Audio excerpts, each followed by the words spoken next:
लेकिन सबसे पहले आपको बताएं कि मौजूदा हालात में हमजा शहबाज को मुख्तलिफ वजीर आला नहीं कहा जाता। वजीर आला पंजाब हमजा शहबाज की मौजूदा हैसियत गहरे खतरे में है। सुप्रीम कोर्ट का तहरीरी हुक्मनामा जारी। हमजा शहबाज हलफ बर्दारी के 8 घंटे बाद दोबारा उबूरी वजीर आला बन गए। सुप्रीम कोर्ट ने हमजा शहबाज का 1 जुलाई का स्टेटस बहाल कर दिया। अदालत ने पीर तक बतौर वजीर आला तमाम इख्तियारात के इस्तेमाल से भी रोक दिया।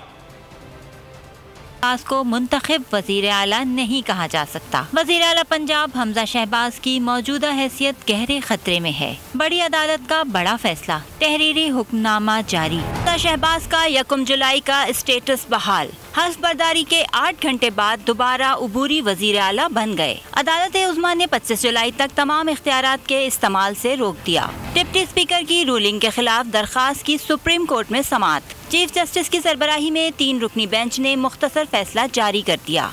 जस्टिस उमर अता बंदियाल ने रिमार्क्स दिए कि सुप्रीम कोर्ट एक चीज पर नहीं रुकी रहती, सूबे को बगैर गवर्नेंस नहीं छोड़ सकते। हमारे पास कलम है, मंगल से ज्यादा इस केस को नहीं चलाएंगे। अहम मामला है, जल्द सुनाया जाना चाहिए। वजीर आला पंजाब के दफ्तर पर निगरानी रखेंगे। चीफ जस्टिस ने रिमार्क्स में कहा कि हम जमहूरियत के साथ चलना चाहते हैं। अगर दोनों पार्टियां हकीकत में मुल्क की खिदमत करना चाहती हैं तो मिलकर बैठें। दूसरे फरीक को सुने बगैर फैसले नहीं दे सकते। रिमार्क्स में चीफ जस्टिस ने मजीद कहा कि हम 17 मई के फैसले पर नजरसानी नहीं करेंगे। हमारे पास 17 मई वाला ऑर्डर अभी चैलेंज नहीं हुआ। अदालत ने वकील से इस्तिफसार किया कि आप डिप्टी स्पीकर की रूलिंग का दिफा किस बुनियाद पर कर रहे हैं। स्पीकर है, हाथ में एक चिट्ठी थी, वो दिखाएं। हमें बताएं कि आपने किस तरह 10 वोट निकाले। ऐसा लग रहा है डिप्टी स्पीकर ने हमारे फैसले के खिलाफ रूलिंग दी है। हमजा शहबाज जिस रूलिंग के तहत चीफ मिनिस्टर बने वो रूलिंग गलत है। चीफ जस्टिस ने रिमार्क्स में कहा कि सोमवार या मंगल को फैसला सुना देंगे। अदालत ने डिप्टी स्पीकर की रूलिंग का रिकॉर्ड पेश करने की भी हिदायत कर दी।